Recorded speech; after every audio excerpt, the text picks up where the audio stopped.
Yes.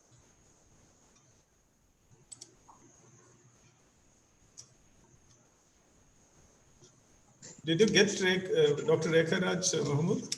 Not yet. I'm calling her. Okay. She might join in a few minutes, but we can start by the time. Okay. Professor Kunhaman, shall we start? Yes. Okay. Okay, so good evening, everyone. Welcome to the 7th talk in the iShore webinar series.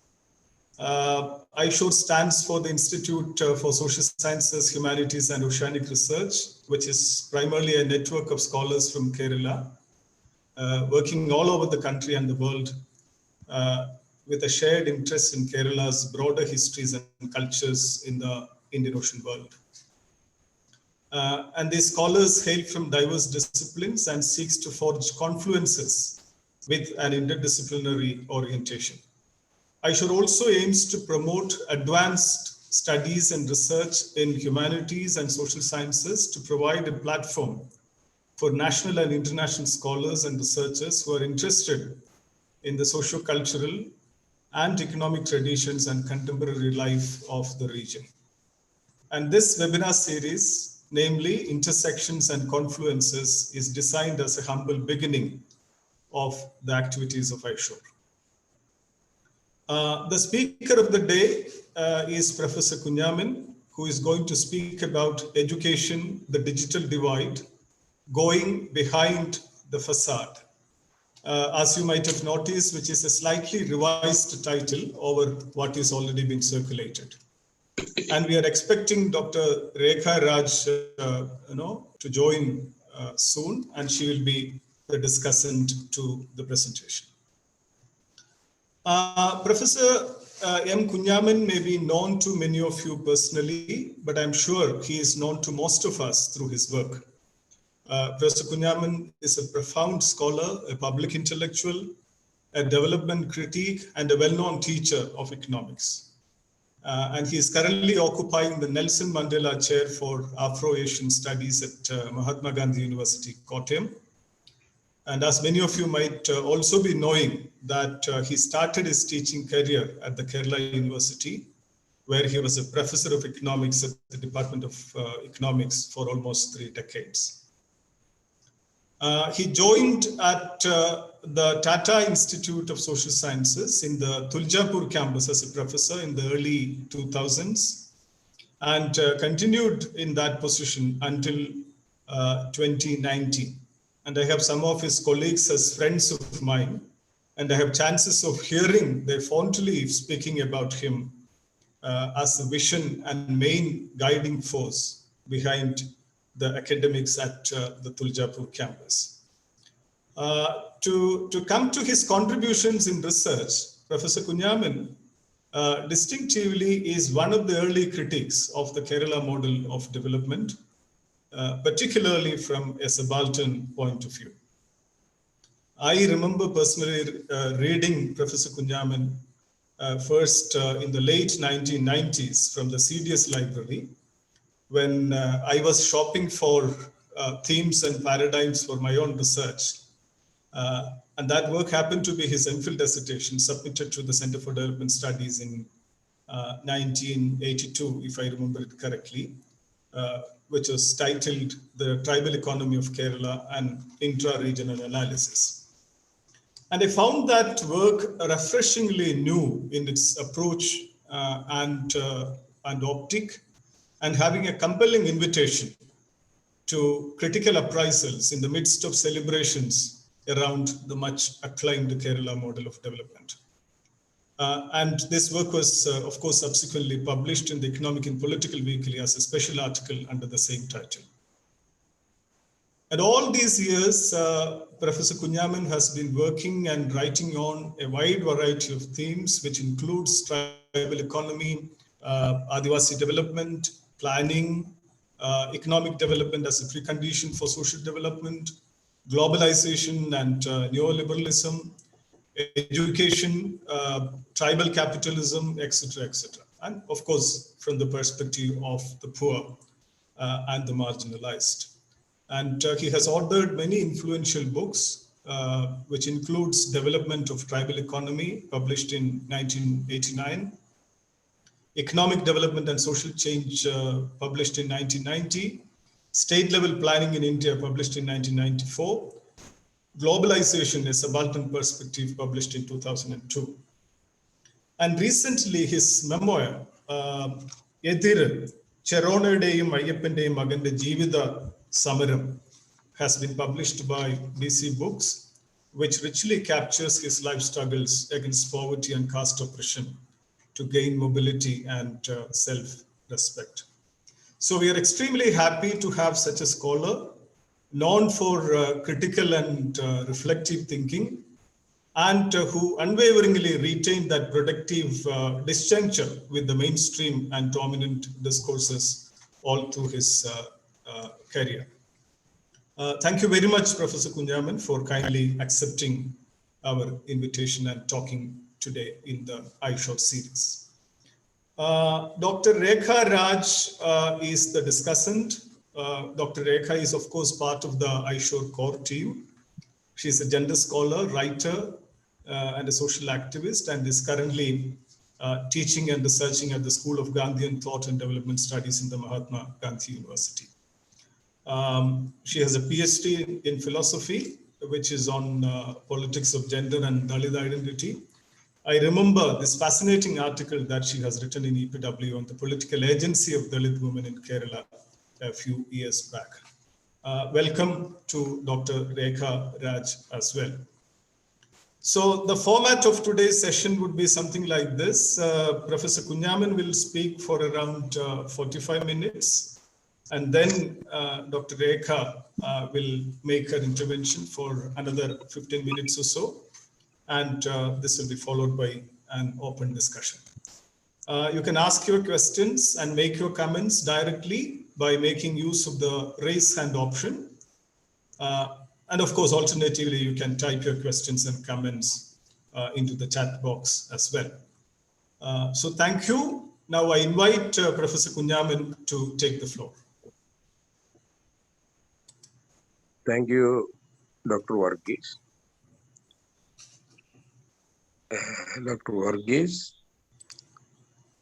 Professor Mahmood Korea, other distinguished scholars, and my friends.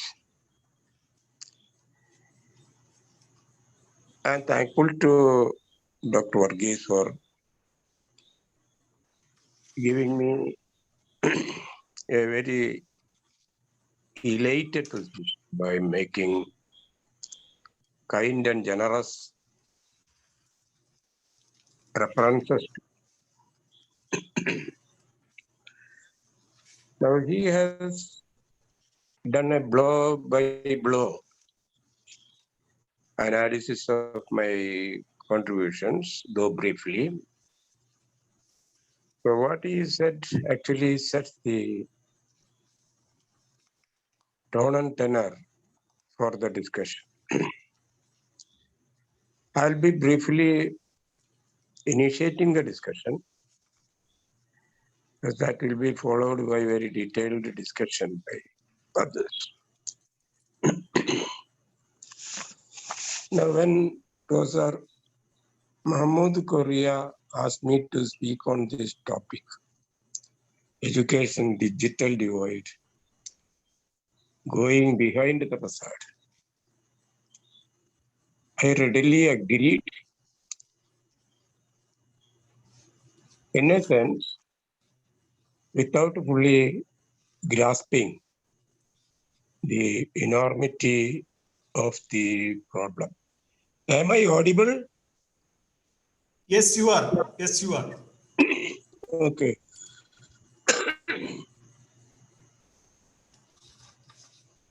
I was not knowing that I was biting more than I could chew. Therefore, in a manner of taking anticipatory bail, I have no pretensions that I'll be authoritative. Rather, I will be presenting certain things by way of triggering discussion and debates, which could enable us and enrich us. So that is the very intention of the presentation. Now, there is a lot of discussion about education policy. The latest education policy. I myself gave a few lectures and also I wrote a few articles where I have taken a particular view position. And this problem of digital divide has come into very bold relief. Now, one has to go behind this facade, digital divide, which according to me is not anything new or anything surprising. The so-called digital divide is a reflection of the economic divide, the social divide. So we have the digital haves and the digital have-nots. We cannot say the digital rich and the digital poor. Rather, we can only say the digital divide between the digital haves and these digital haves comprise non-poor categories.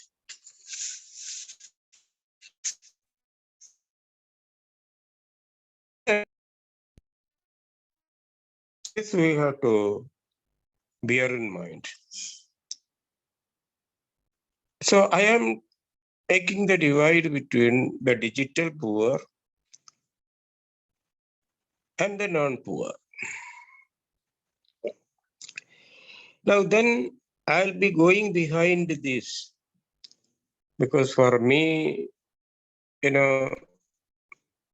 those who are materially deprived, they are the digitally deprived. They are the digital have-nots. In their context, this problem is very serious because all of us are going through a digital revolution. So when this digital happens, we don't have digital devices and connectivity that will create a new form of generalization and exclusion, a digital exclusion. And this digital revolution is actually focused on new things like robotics, artificial intelligence, cloud computing, Internet of Things, which all of us are experiencing. Even those who are excluded are governed by these things. So this kind of exclusion will have graver implications. One thing. Secondly, there are two facts to be considered. The demand side and the supply side.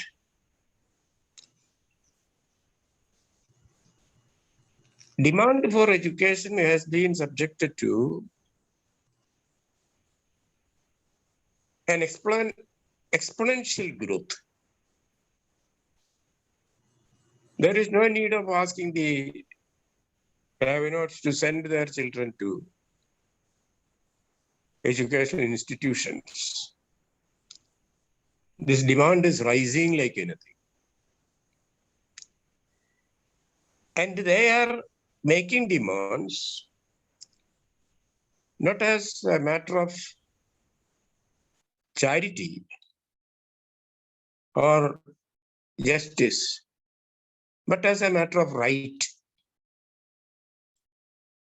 Already, we have introduced Article 21A, which ensures the 6-14 age group free and compulsory education. Now it would seem, in the context of rising democratic consciousness and rising human rights, sense of human rights, there is the necessity for making education a right. Right to education has to be declared as a justiciable right of the people.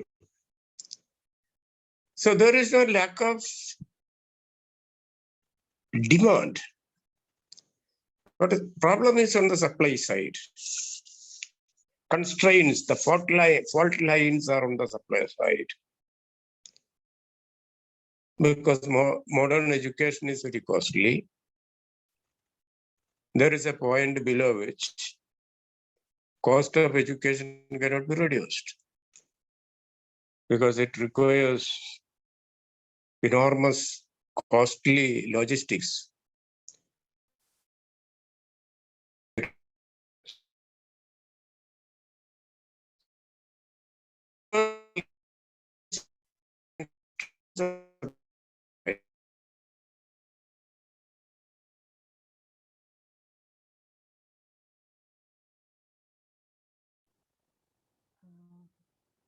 Is it me or can everyone hear? Yeah, it seems that Professor Kunhaman has lost his connection. Um, let's hope that he will be able to get back soon. There is some issue with the connectivity there right from the beginning.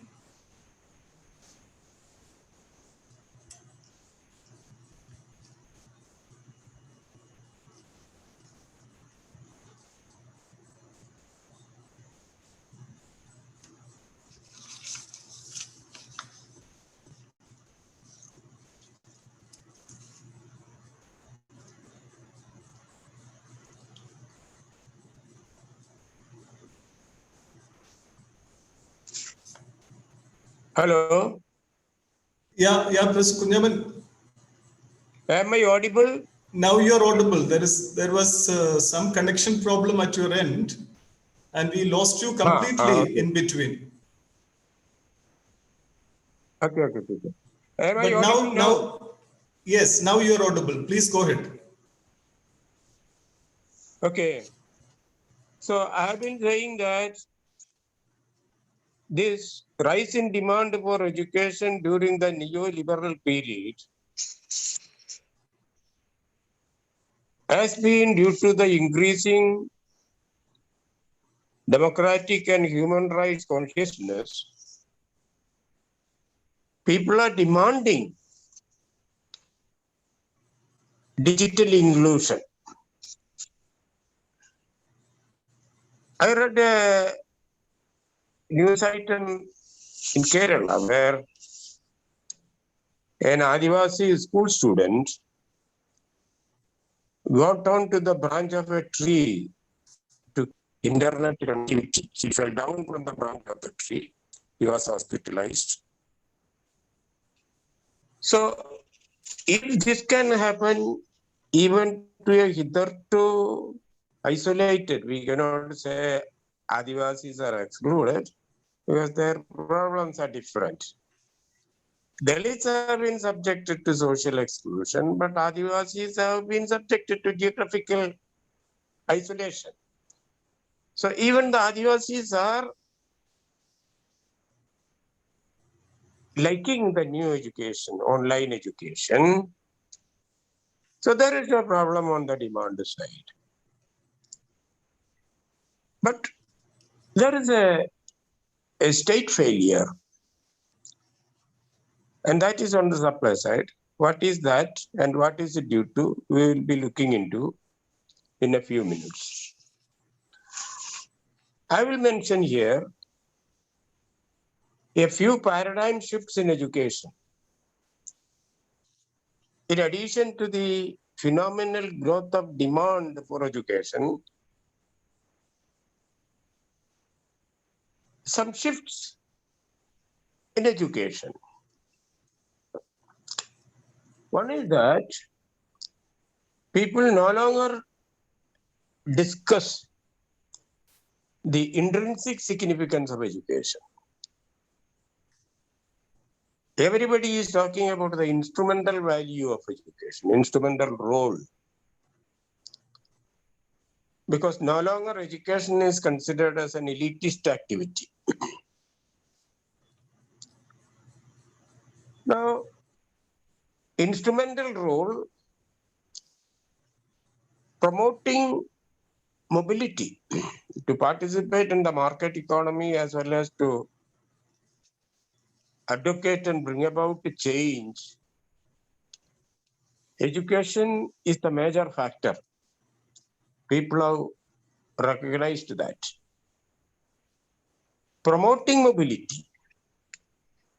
Mobility means economic, social, cultural, geographical, and above all, aspirational. The last thing is a peculiarity. Aspirational mobility till recently was a middle class phenomenon. But now that phenomenon cuts across the entire class spectrum because of the spread and effectiveness of the media. Even the most disadvantaged are entertaining aspirational mobility. They want to move forward. See, this is different from the time B.R. Ambedkar was taking up the cause of the untouchables.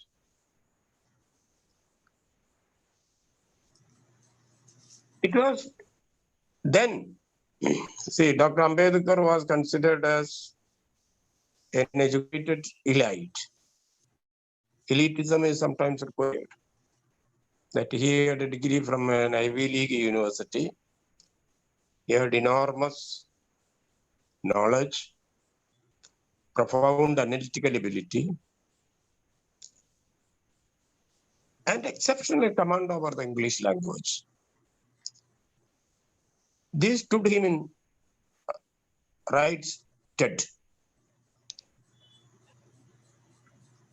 Probably he was the first radical person to understand the redemptive power of education. That's why he advocated educate, agitate, and organize.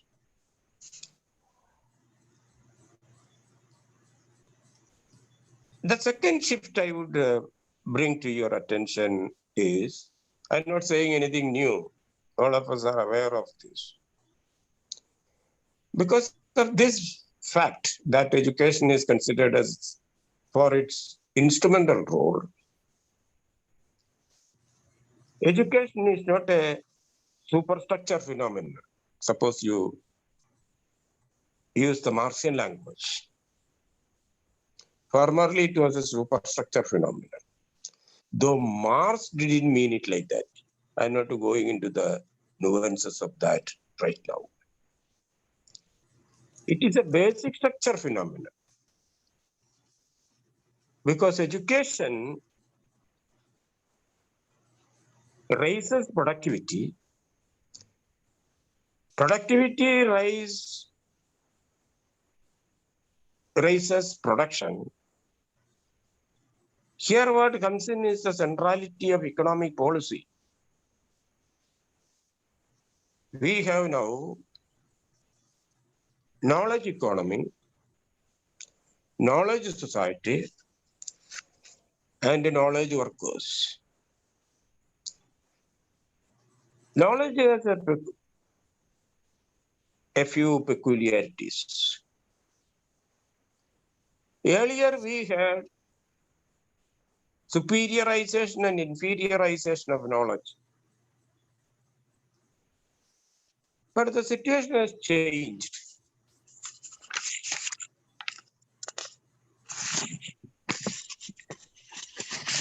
But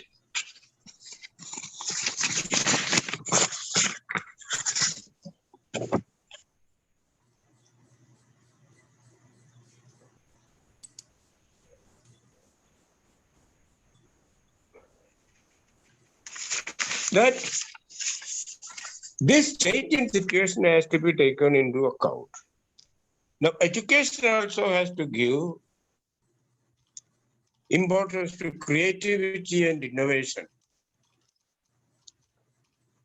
not to conventional pedagogy and conventional testing. So the third shift is the shift to innovation, because education is now required to unlock human creativity. Because we have a knowledge powered, technology powered economy. So you can see under globalization,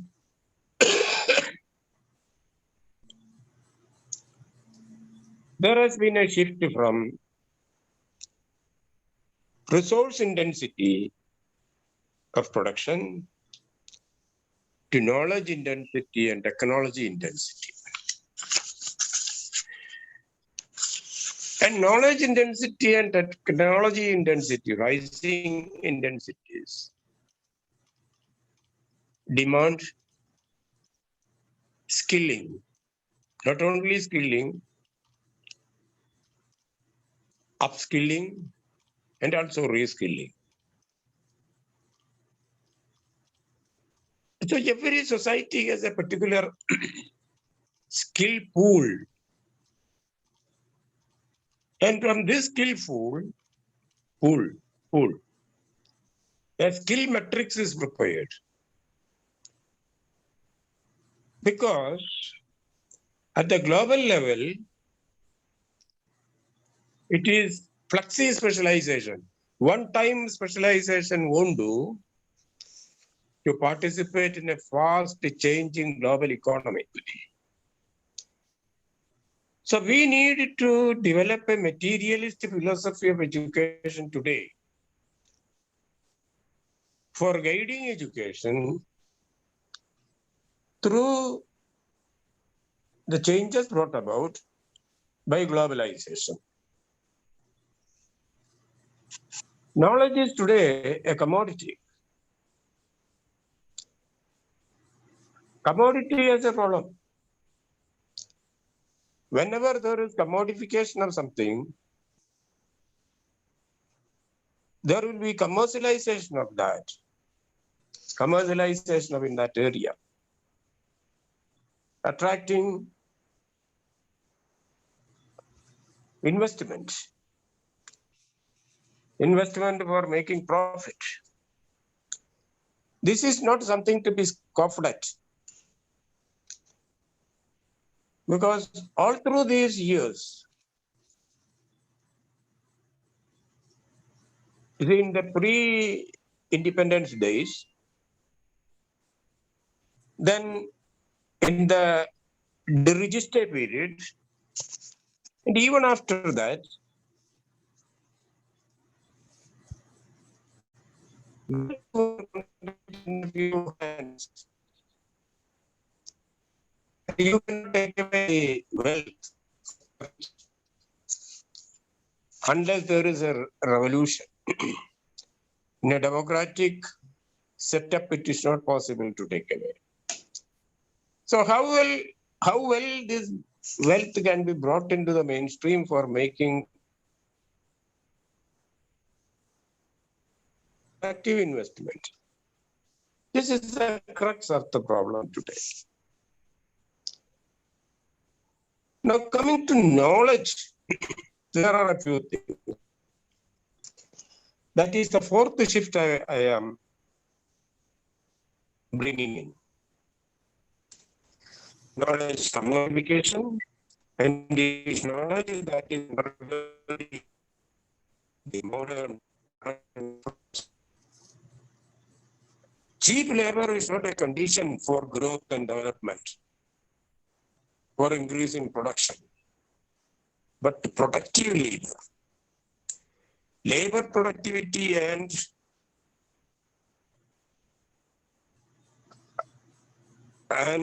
consumer demand, these two are the prime movers of the modern economy.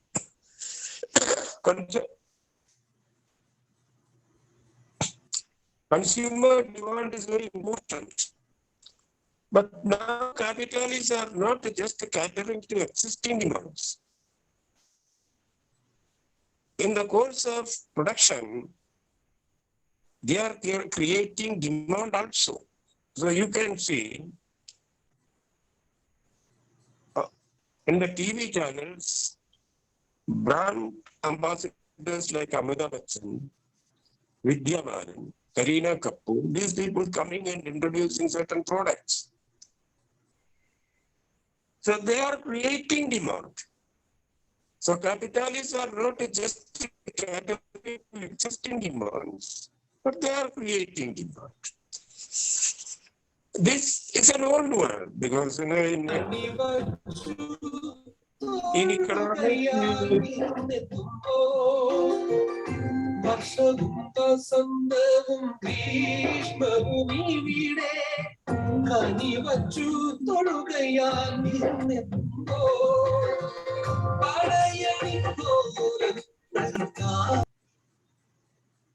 Hello. Hello, Professor Kunhaman, there is some disturbance from. Okay. Yeah, please continue. I'm sorry for this. Am I audible now? Yes, you are audible. Okay. So I have just mentioned one feature of knowledge, commodification of knowledge. Look at the increasing importance of IPR, intellectual property rights. And this commodification leads to commercialization, and commercialization leads to the entry of private investment in education. This is not something to be scoffed at, but something to be welcomed and promoted. Another feature of knowledge is this. There is explosion of knowledge. It's very difficult to keep abreast of the latest knowledge in any particular field. Not only explosion of knowledge, there is implosion of knowledge also. Certain knowledge types are fading out. Obsolescence of knowledge. What once Joseph Schumpeter said, creative destruction. This creative destruction is important. See, this is important in education also. Education entails not only learning, but also de-learning. Certain things you have to forget, ignore. Otherwise, you will be a prisoner of the past. Now, Therefore, knowledge is becoming obsolescent, and such knowledge variants are discarded. This is essential because Marx talked about commodities and machines. These are nothing but objectified human faculties, knowledge objectified. When we create knowledge, this knowledge has to be embodied in a machine or in human beings. And also certain knowledge varieties, that is disembodied knowledge, should be used to reorganize production and marketing from time to time. So we have embodied and disembodied knowledge. And machines are nothing but objectified human faculties. Always growing. Knowledge is always growing. And this knowledge growth, incessant knowledge growth, leads to the expansion of not relations of production. Marx spoke about mode of production under which we have forces of production and relations of production. Now, because of productivity increase and production increase, there will be incessant, continuous economic growth and development. Now, as a result of this, there will be human progress. That's why Marx said humanity can only grow, it can only progress, it cannot regress because of the importance of knowledge. Now, knowledge is created through education. Education is what? Education comprises generation,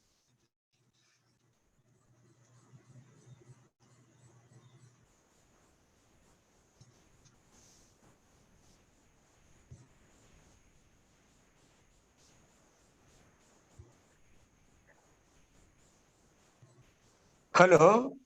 Professor Hello, Kunhaman, Professor. in between you are muted. Now we can hear you. Please continue. Okay. Yeah. So education is required for the generation, collation, and dissemination of knowledge. That is why there is too much demand for education. In a knowledge-centered, knowledge-driven economy under globalization, the question of digital divide came to prominence under the inexorable compulsions of pressure of COVID-19. So the COVID pandemic, in fact, did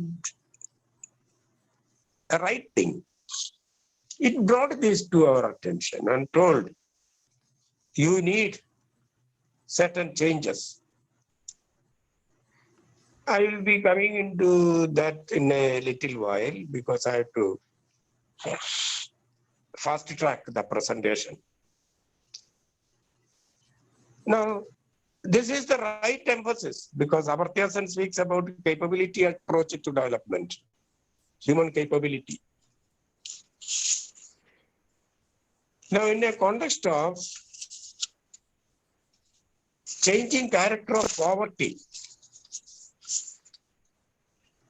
earlier we had calorie poverty, then we are considering income poverty, then it became capability poverty, today it is digital poverty. And this digital poverty is nothing but a continuation reflection of a cumulative process.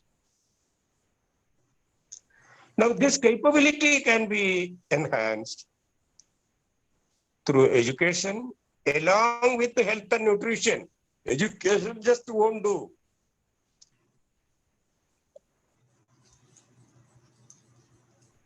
Hello? Yes, Professor Kunhaman, we can hear you. Please continue. Yeah. Okay. Now, the roadmap for provision of education is very clear. Who provides education is less important than whether there has occurred a value reorientation. Now, the next shift I am harping on is this, that is the digital revolution, driving development.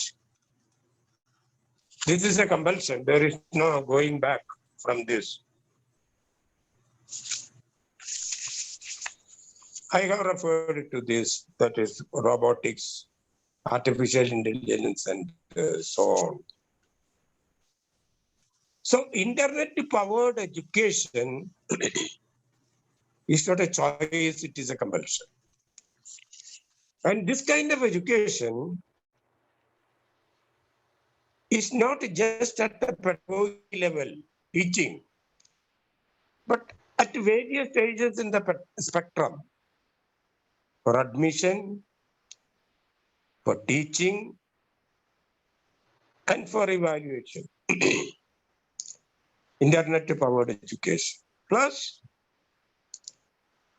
internet-enabled access to various state-provided services in the larger system in society. Our social structure is changing. Our civil society is becoming increasingly an electronic society. You can see the presence of TV, computer, mobile phone. Without the mobile phone, you cannot see a person today. And recharging the mobile phone is an important item in household expenditure. Earlier, this was not the case.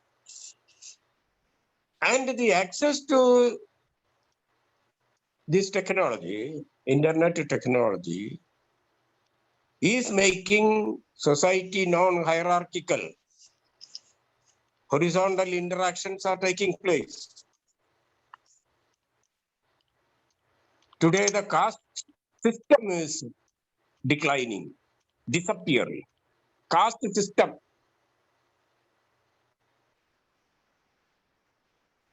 Dominant caste, but there are no dominating castes. A change in the radical outlook. See, upper caste organizations, you take NSS. NSS is not asking the Dalits to recognize them because they are Nayars.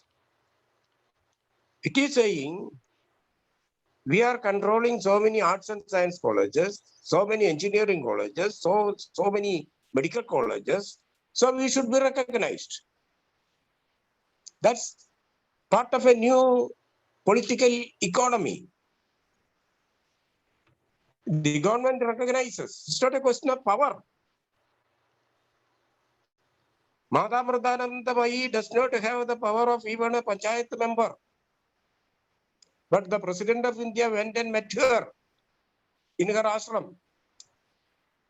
Or Kerala Chief Minister would go and meet to Allapalli Ganeshan. Or a bishop.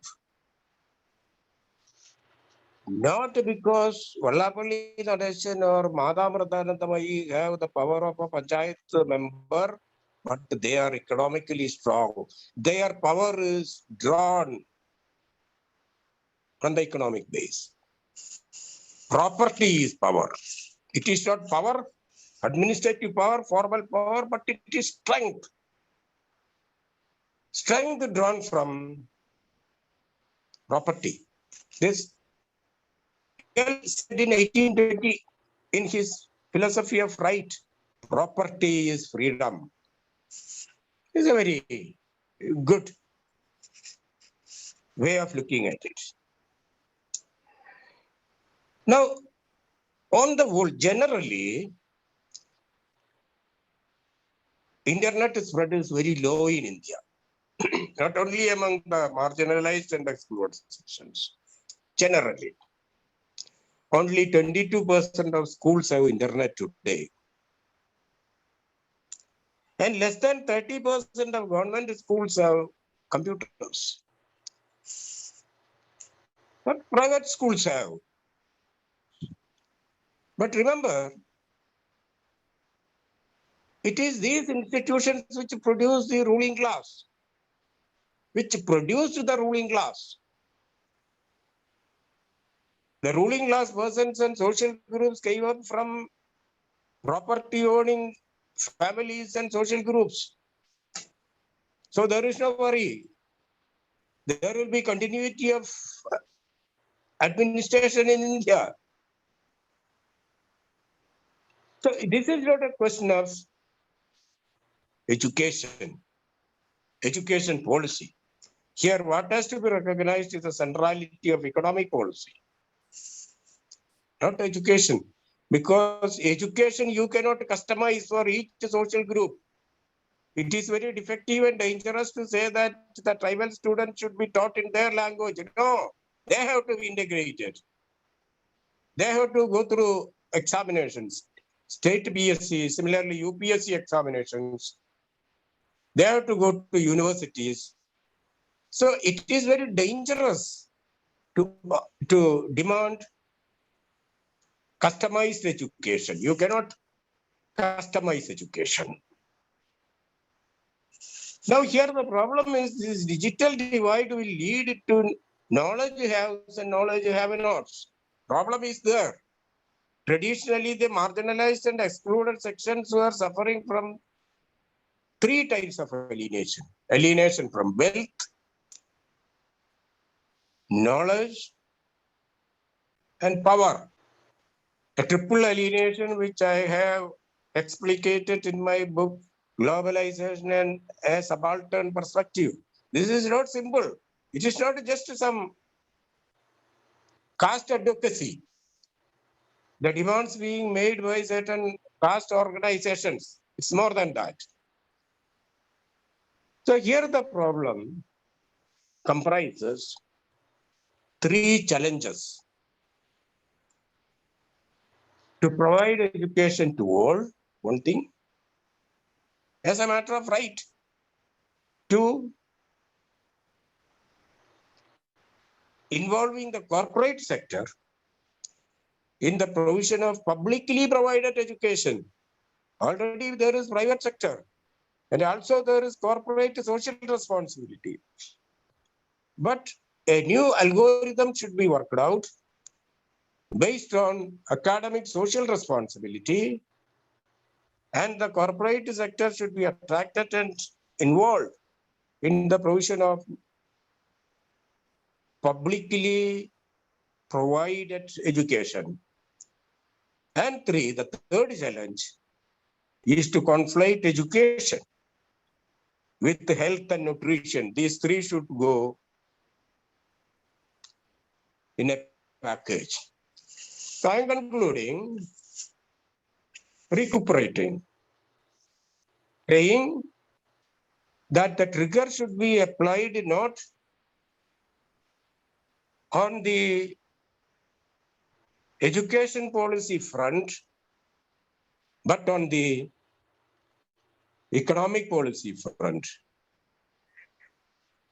And this economic policy front, you cannot just solve the problem by tweaking the policy. An overall of the economic policy is required. Economic stability of, economic security of the marginalized sections of society should be ensured on the basis of a new approach to property. So the problem is an enormous one that is overhauling the economic policy. But for that, the ruling class does not seem to be prepared. One problem in our system is those who need change cannot bring about change. Those who can bring about a change do not need a change. This is a big divide. And how well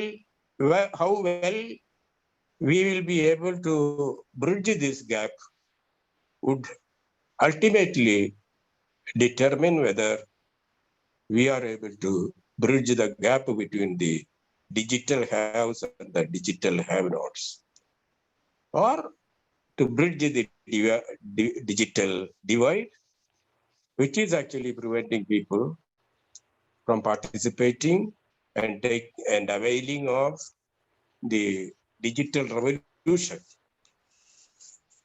we are in. This is not an option, it is a compulsion. Dr. Varghese, I am through. Okay. So thank you so much, Professor Kunhaman. Despite all this connectivity problem, you have brilliantly summarized your argument. Is Dr. Rekha Raj available on the meeting? I think she lost her connection. She was Okay. saying that she is not being able to reconnect. Okay. So it seems that there is a general connectivity problem in Kerala. Yeah. Okay. So what Professor Kunhaman was basically arguing, the manner in which I understood the digital divide that we face today, which is made very apparent to all of us by the COVID-19 situation, is a reflection of the entrenched social and economic divide which is existing in the society. But the demand for education is obviously increasing because that has become an important instrument for social as well as economic mobility. So as a result, we cannot see educational policy in isolation, and it needs to be linked up with the economic policy. And towards the end of his presentation, he was obviously suggesting three important things for this. One is, of course, providing education for all as a matter of right, and create economic infrastructure for corporate provisioning for public education, apart from conflating education with health and nutrition. Of course, a very compelling argument. Now the presentation is open for discussion. Please raise your hands for questions and comments, or please to ask your questions in the chat box. Perhaps to start the discussion, Professor Kunhaman, may ask you, because I found it quite interesting, because on the one hand, there is a commodification of education, which basically results in the exclusion of the much needed, social groups from accessing education. This is something that we particularly find in higher education. So in such a situation, you are also apparently suggesting that the neoliberal global ecosystem is basically serving to the interests of the marginalized and the poor. And I see a visible contradiction there, because obviously the advocates of globalization obviously say that globalization is for the benefit of the poor, and the poor need more globalization than perhaps anyone else. But I see that visible contradiction there. Would you be able to reflect a bit more on that? Yes. It is good that the chairman has asked this question. Conventionally, the chairman is supposed to be the umpire who enforces the rules of the game. But here our chairman has come into the court and played. And that I presuppose is for starting the debate. Yeah. Actually, I should say that it is not a contradiction. Suppose we go by data. See, there has been an enormous increase in gross enrollment ratio during the neo-liberal period. Now the gross enrollment ratio is 24% in education. You are specifically referring to higher education. That means 24% of the persons belong to the 17-23 age group. They are going for education. Now, I don't want to digress, but I would say along with this, two things have happened. One thing, a democratic consciousness, a new or different democratic consciousness, as asserted by the Ambedkar Students Associations on university campuses. Because the proportionate share of Dalit students also has increased during the neo-liberal policy regime. Now, during the feudal period, a Dalit could not become a landlord. There were social sanctions against that. But now, you see a transition from a caste-controlled to a state-led and to a market-centric economy. Initially, it was caste-controlled. Then it became state-led. Now it is market-governed. Now you cannot prevent somebody from becoming a capitalist.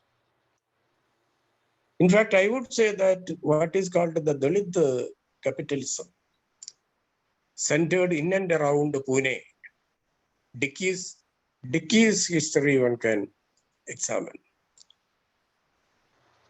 The emergence of such a capitalism, like black capitalism in the USA, would not have been possible in the registered period, in the pre-liberal period. Because liberalization has permitted people to move forward. You can see a lot of geographical mobility among these people because there is a tertiarization of employment, growing urbanization. So people are moving into urban areas where the untouchables have an anonymity, caste anonymity. And this anonymity has helped them. And this anonymity has helped them to become entrepreneurs. I wrote about this. What do these people require? They require three things: ownership, entrepreneurship, and scholarship. Because they had been alienated from these three historically. Ownership,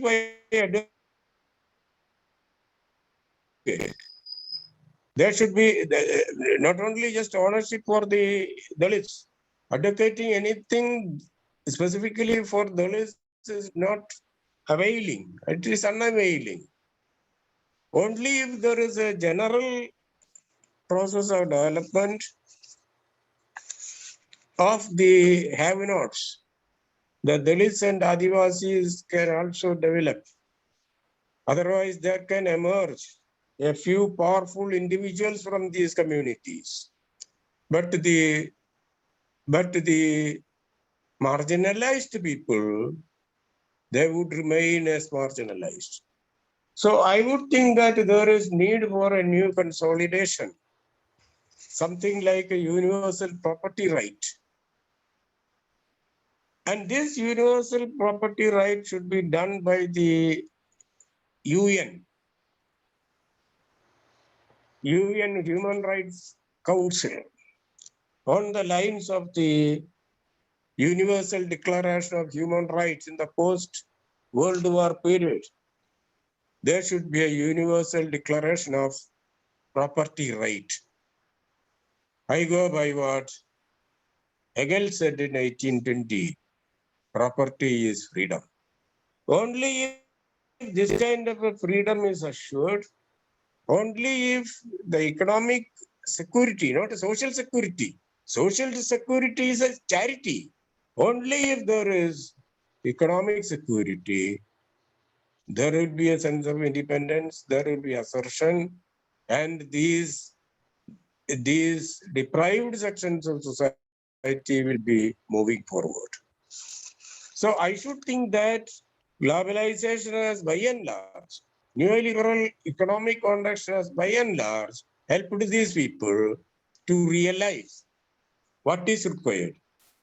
Now it is not their backwardness, but their inability in terms of lack of resource base, lack of property base.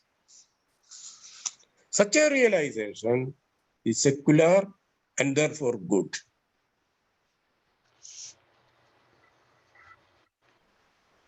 Okay. Any other questions, comments? Mahmood, would you like to come in? Yeah. I was going to raise my hand, and then I said, yeah. Thank you. I see. Yeah, thank you, Professor Kunhaman, for such a insightful lecture. It has been very educated. I learned a lot listening to your talk. One thing that I was wondering is one of your suggestions towards the end of your talk was about, the corporate participation in the education, right? So thinking of that from the context of Kerala, where the public especially in the higher education, it mostly has been entirely state project, right? Only in the primary or in the school education, and also in the college education, but something like university is always controlled by the state. So I was wondering, once we argue for corporate education, to what extent, in a place like Kerala, it would be possible, or in other words, can you elaborate a little bit further on, what do you the roadmap for implementing or materializing the corporate participation in the education, and also in bridging this gap of digital divide? Thank you, Dr. Mahmood. This is a very relevant point. Sometimes I might have wrongly put the idea. By corporate involvement, I was not arguing for further expansion of the private sector. No. Private sector is still very powerful in Kerala in the higher education sector. They control. I told you about the NSS. This you can say in the case of Muslim League. SNDP, or various church denominations. They control the field of education, higher education. Government has no control over higher education. That is a different matter. I was saying that the corporate sector should be involved in the provision of public education, not profit-oriented private education, but public education along with the state. And state also should reorganize things. You take the fiscal front. Now the state has the alibi that it does not have sufficient fiscal resources. But this is a lame excuse. We have given the state not only the power to rule. Ruling means what? Ruling is regulation, regulating the individual. We are looking at the state as an enabler, promoter. We have given the state power not only to control, but also to impose sufficient taxes and impose non-tax measures to mobilize resources. The state is hesitating to mobilize sufficient resources from the rich and powerful. Not only part of the income should be mobilized, but also part of the wealth should be mobilized. I used to wonder, why should the religious institutions and caste institutions have enormous property wealth under them? Gold, for example, stock of gold. Why such an unproductive class like religious groups? Religious groups and political groups, these are the most unproductive classes in history. They did not contribute anything to human progress. Contributing to human progress means contributing to production, either physically or in terms of knowledge. You are contributing to production. But what are these people conducting prayers or shouting slogans? What do they contribute? Now, we blame the corporate class, capitalists. Now nobody blames. Capitalists, at least they invest, pay taxes, create employment opportunities, plus there is something happening in the name of the corporate social responsibility. What is the contribution made by religions and political parties? Capitalists are not the major class creating and appropriating surplus value. It is these lumpen elements, politicians and religious people, without contributing anything. But they exercise enormous power over the state, over the society. So there is nothing exceptional in the case of Kerala. Wealth and income are with these powerful forces. Do you have a program to mobilize their wealth for the general purpose? So I was not talking about the need for expanding private sector, but I was stressing the need for involving the corporate sector in the public provisioning of education with a new algorithm. See, for this you have to persuade them in the form of new incentives, new concessions. But suppose you have the stipulation that there should be involved with the state in publicly providing education. I was not stressing privatization. Private sector is always very strong here. Now, doing that on the basis of a new algorithm.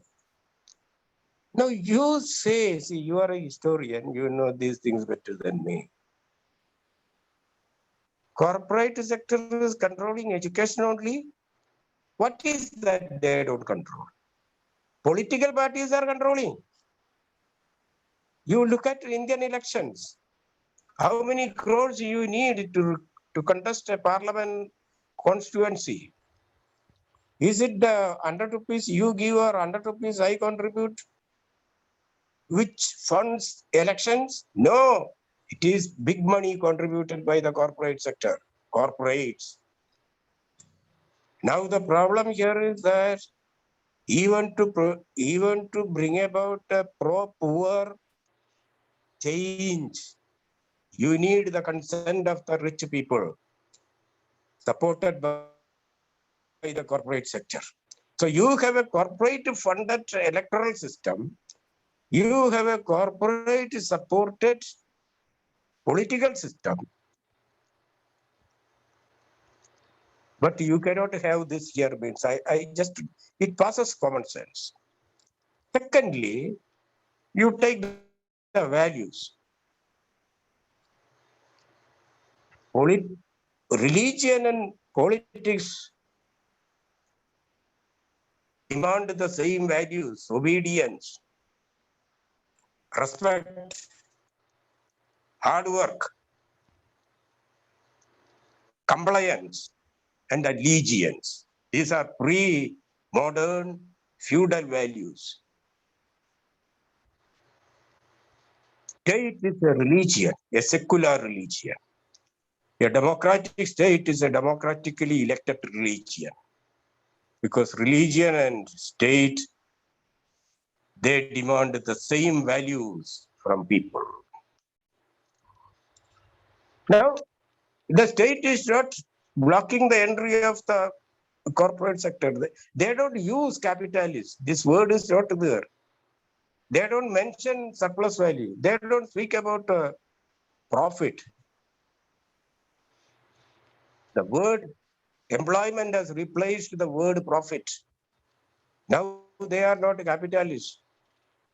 They are providers, creators of jobs, investors. There are no capitalists. Which left man, what is left? I don't understand this term. Who is using this word capitalist? They are providers, investors, entrepreneurs, because you are living in an entrepreneur-driven economy. Wealth is with them. It is not with you. It is not with me. How well you can marshal the enormous resources at their disposal into the dynamic sector of our society. This, I suppose, is the $1 million question. Otherwise, let us go for a revolution. Who will bring about a revolution? The same status quo will bring about a revolution. That is a pie in the sky, expecting them to bring about a total revolution in favor of the poor. That is pie in the sky.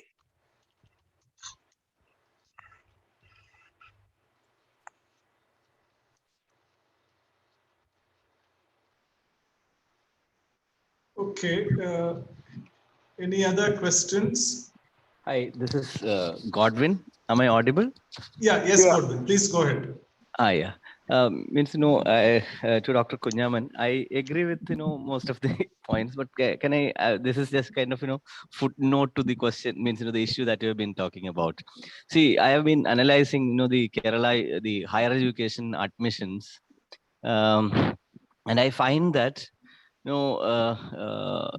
the only in government, colleges, arts and science colleges, the scheduled tribe population are actually able to apply. It means about, 35% of the aided colleges, there are not even a single applicant for majority of the courses, programs offered by the universities in the state.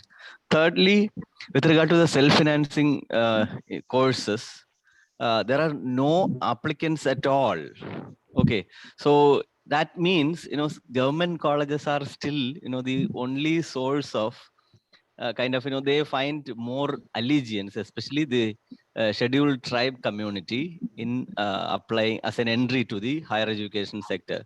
Secondly, the outcomes which we have been quite insensitive, the Kerala administration, including all the universities, the almost in most of the courses, especially arts and science courses, more than 90% students fail. No, Maidi, now the concern, the question is, taking a devil's advocate position, does it reflect that 5% reservation is actually percent of the seats are earmarked for scheduled tribe population in the state, but given the population size of less than 1% of the state, so does this non-filling of vacancies reflect that they don't need this?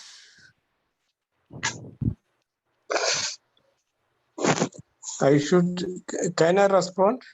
Yeah, please, sir. Please, sir. Please.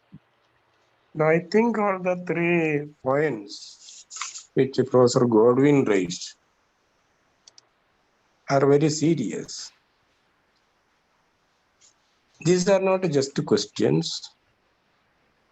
These are concerns. Actually, there is stipulation for aided colleges also to adhere to the preservation norms. That they are not giving this a serious concern which calls for immediate state intervention because it is a violation of the constitutional rights and human rights. Now, considering this percentage, Dr. Godwin's observation there is also very serious. See, in the case of the scheduled castes and scheduled tribes, see, they have reservation.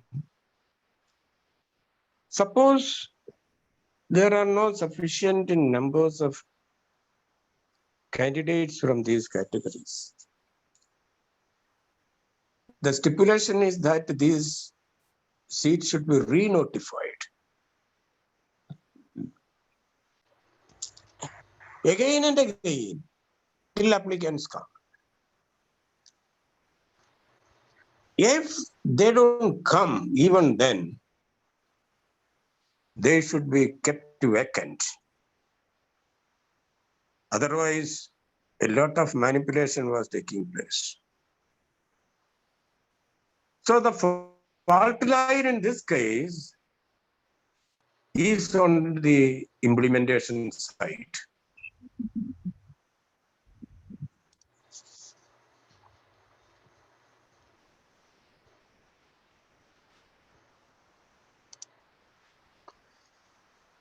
So it is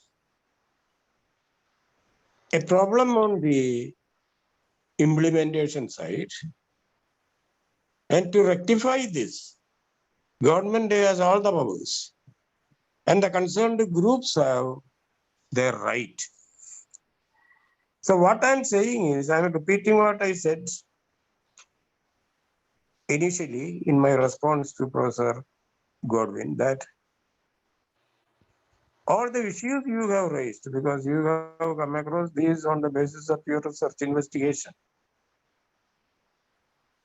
All these issues are for immediate state intervention. Sometimes probably state agencies may not know about this.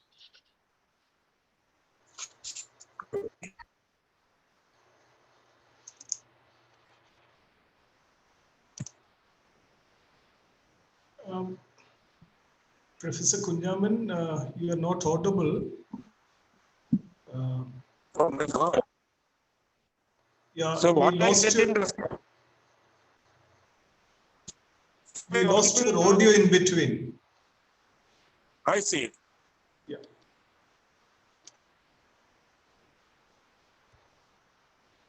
What about now?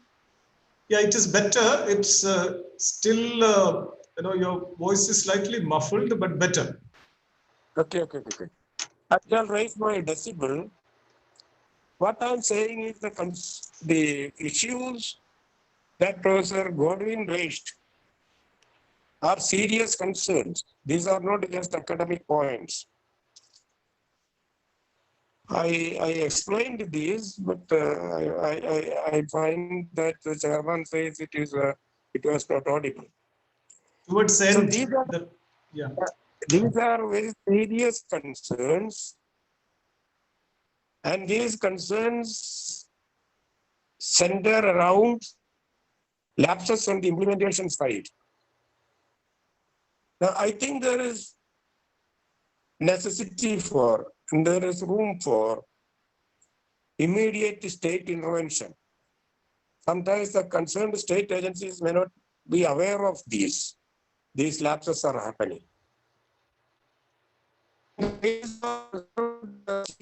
reason is that candidates, then the factor should be notified, re-notified again and again. Not only inspectors, but I think to various line officers in the state, asking them to directly identify students and persuade them to apply for this. And the provisioning that these are not filled, they should not be filled with others. They should be kept vacant. Now, provisions being so explicit, there is no reason why this should happen. I don't think that the concerned people are not vigilant enough about this to bring this to the attention of the authorities.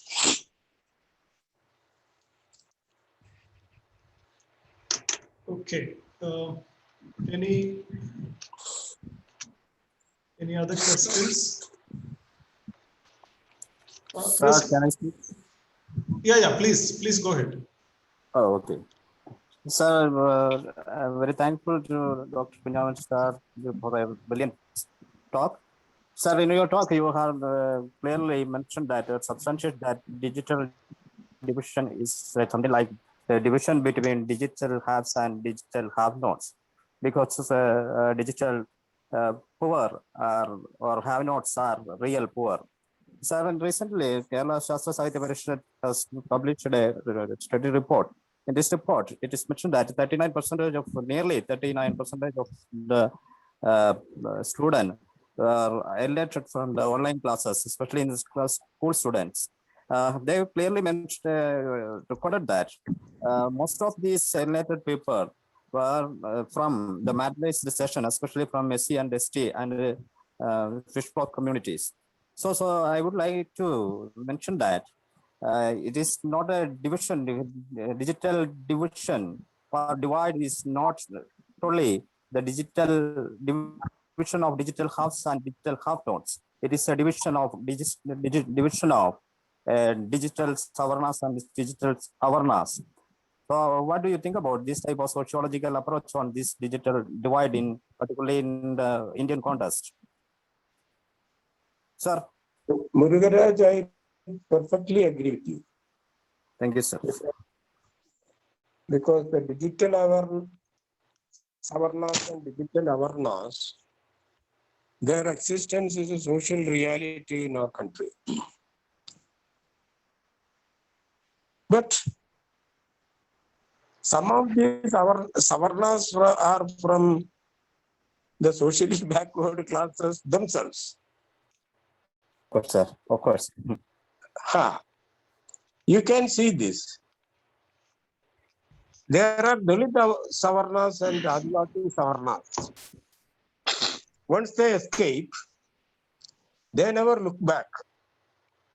I'm not saying that they should look back or they should not look back. They are not looking back. Though Brahminism has disappeared, hierarchy has not disappeared in India. In the civil society, hierarchy is disappearing. But you can see hierarchy in 5 fields very prominently: bureaucracy, political parties, religion, academia, and the media. Hierarchy is very important in all these 5 fields. Then coming to Brahminism. A neo-Brahminism has appeared in India. And neo-Brahmins are from Dalits, from Adivasis, from the minorities. They are a new syndicate.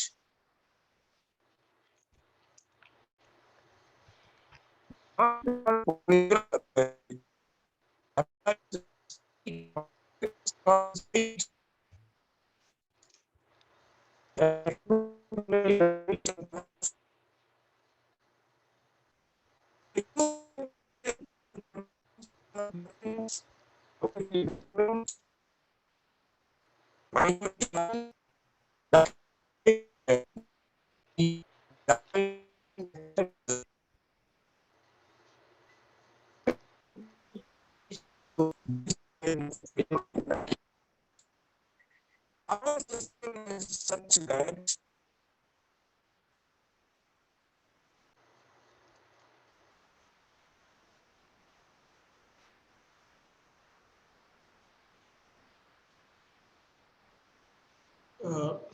Sorry that we have lost the audio of Professor Kunhaman again. Let us hope that he will be able to rejoin in a minute or so.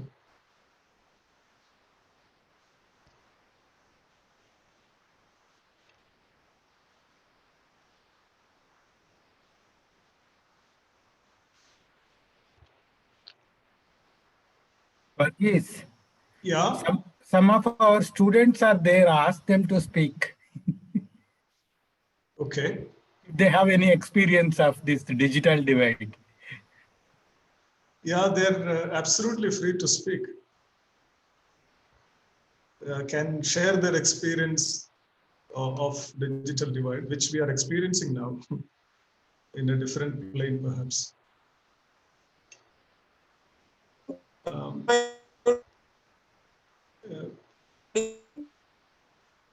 No, Professor Kunhaman, you are back, but your audio is still not very clear. Yeah, your audio is still missing.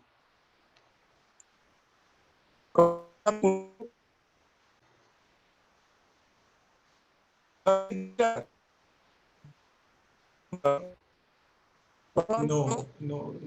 We are unable to hear you.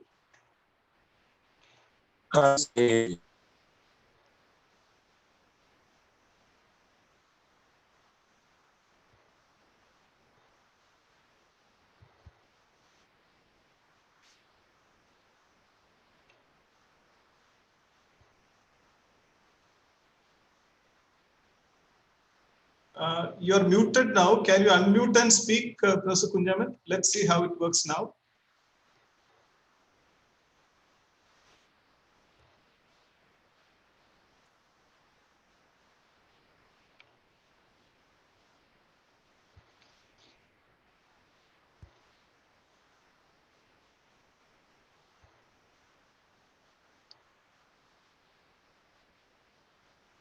Professor Kunhaman, can you hear me?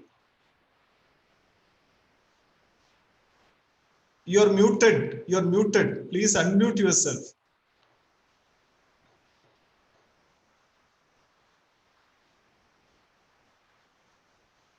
what about now? Yeah, your voice is back. Okay. Yeah. I will make one more statement in response to Murugaraj's points. Yeah. Can I continue? Please, please, please. It is just this. Our system is such that there is individual inclusion, but social exclusion. I think what Murugaraj raised, that relates to what Professor Godwin was saying. See, those who are included, they try to exclude their own brethren. See, any oppressive system creates a servile class drawn from the oppressed groups. And the servile class is used by the oppressors to silence and control the oppressed. You can take this. Whether you are speaking about politicians who come to come to legislatures through reserved seats, or civil servants. You form a servile class that the oppressors do very brilliantly and cleverly, so that they can suppress the oppressed class. It is based on this. Individual inclusion is possible even as group exclusion takes place. Now the problem is with the system. Unless this situation is remedied through the provision of universal economic security. Again, I say this is not a social security. Economic security provided in the form of property right, universal property right, one cannot actually address this question.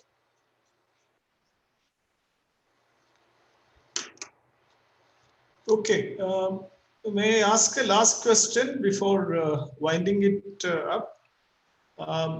Professor Kunhaman, you're also speaking about the role of capital in in provisioning of the public education, and also speaking about Dalit capitalism.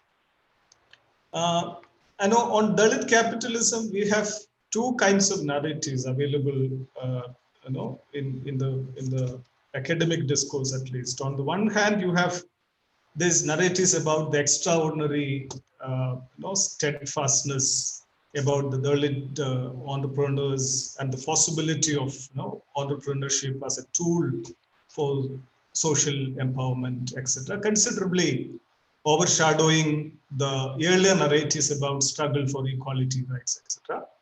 On the other hand, you have a completely different set of narratives, which basically speaks about how caste and social discrimination get reinvented themselves under the guise of modern capitalism, and also the structural impediments, which the present neoliberal regime basically creates for the emergence and expansion of Dalit capitalism. So I would like to know where you position yourself in this, contradictory narratives that is available today. Are you here also advocate for a paradigm shift in the economic policy and property regime, or do you think that within the existing neoliberal regime this is possible?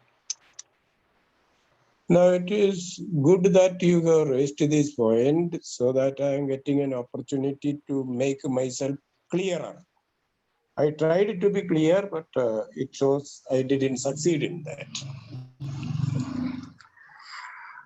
I am not that saying that we should continue with the present system. But I believe that there can be justice. Suppose I talk about justice, I should immediately add that Justice is not for the poor. Justice is for the rich and powerful. You don't see rich people, big industrialists and businessmen talking about the denial of justice. But you are seeing, hearing the Valayar mother talking about the denial of justice. There is nothing strange in this. Justice is not for the poor and the oppressed. Never in history, anywhere, did the poor get justice. Justice is not for them. Justice is for the rich and powerful. Justice is a camp follower for the rich. So what should the marginalized aim at? Is strengthening their economic base. Once they have a strong economic base, justice will automatically come to them. Power goes to the powerful. Power goes to the strong. Our rulers may say otherwise. That is a gimmick. That is hypocrisy. So the marginalized should be aiming at get their economic base strengthened. Economic freedom is the precursor.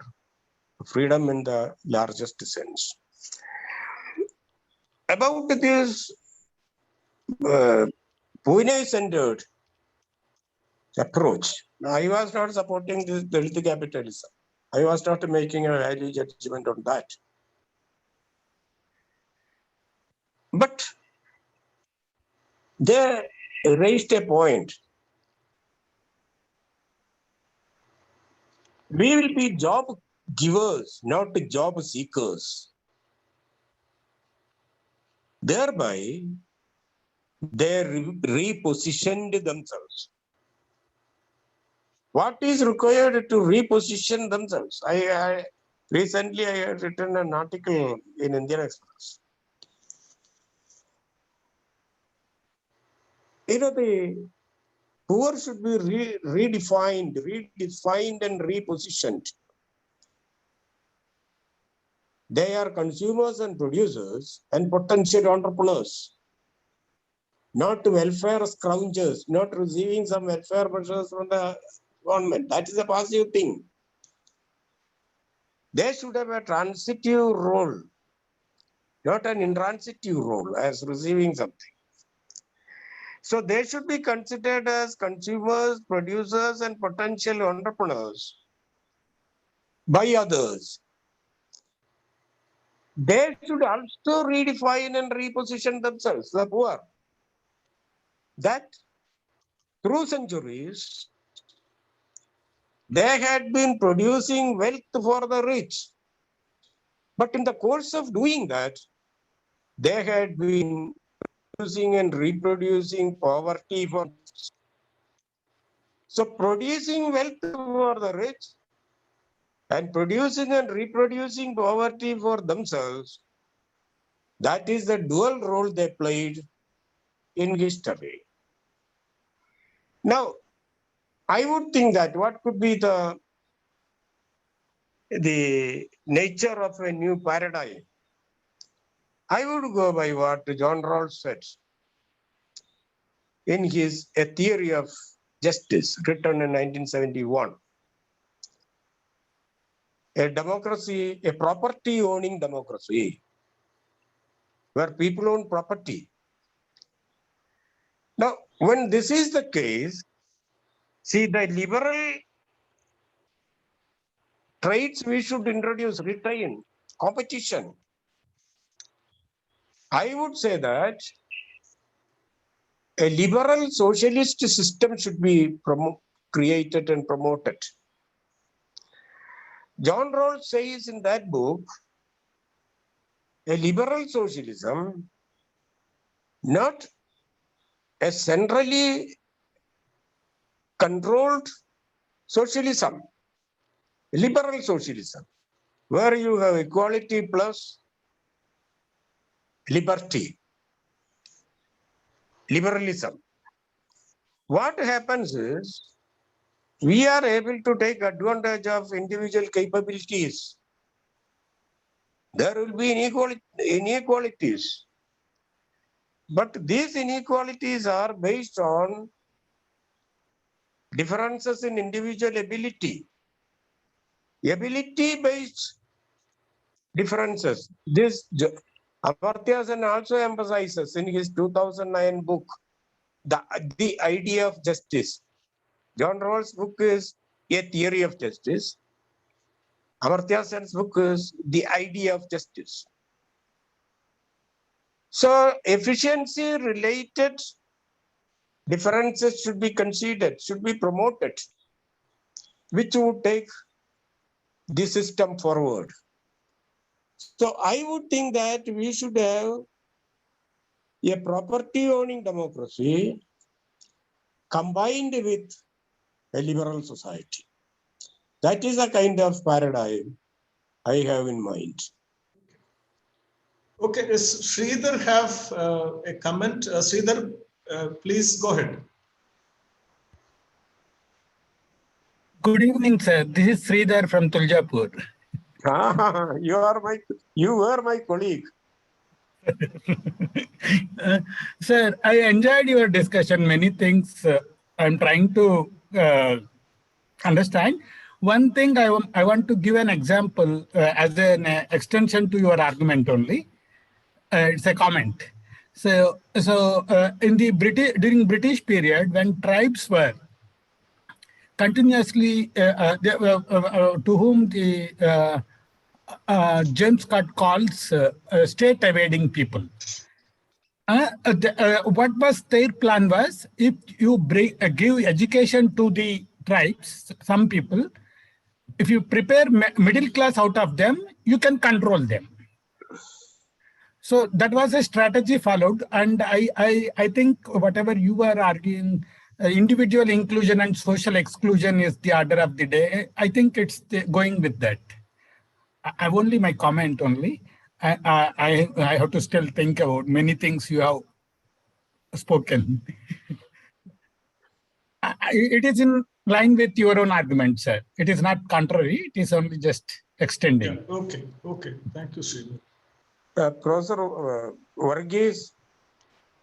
Yeah, would you like to respond to that?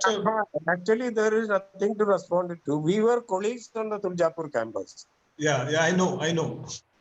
Sridhar was here in the University of Hyderabad, so we were together here. Yeah.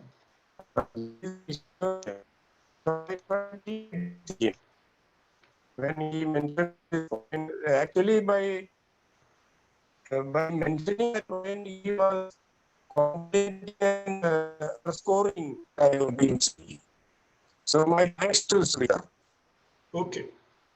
So thank you. It was such an insightful and illuminating session. Thank you so much, Professor Kunhaman, for talking to us, generating, obviously soul searching and think about our futures. Thank you so much. And thank you everyone for participating in this session. Thank you those who participated in the discussion.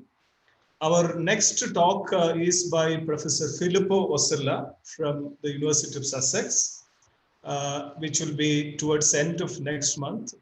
We will confirm the dates later, but please stay tuned to our Facebook page and Twitter handle to get notifications regarding this. Thank you once again. Thank you very much. Okay. Thank you.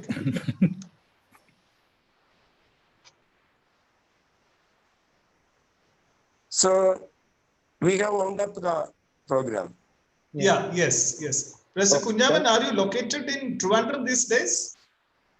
Yes, yes. Okay, so I'd like to come and meet you sometime during my next visit to Trivandrum. Where are you right now? I am in Hyderabad, but I'm a Keralite and used to come. And I was in CDS for a while. So Trivandrum is obviously a place where I come. Okay, thank you. Thank you very much. Where is Dr. Mohan? Now I reached Leiden in the Netherlands. Yeah, I came 2-3 days ago. I see you are too young. He's actually very young, sir. He's actually very young. I think there is some connection issue, so I couldn't hear. No, what he was saying was that you are too young, Oh, yeah. which is only a factual statement. Kunhaman, sir, you are muted again.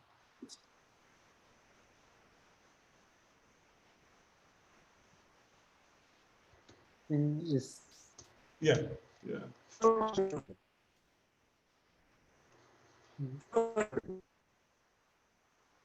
There's a connection issue. Maybe. Yeah, connection issue. Fatima teacher, congratulations for your new assignment with the film committee. She's in a new committee. Okay. Yeah. No, it's Rekha. It seems that it's Rekha. It's not Fatima teacher. Yeah, sorry for that. Yeah. Okay, bye. Yeah.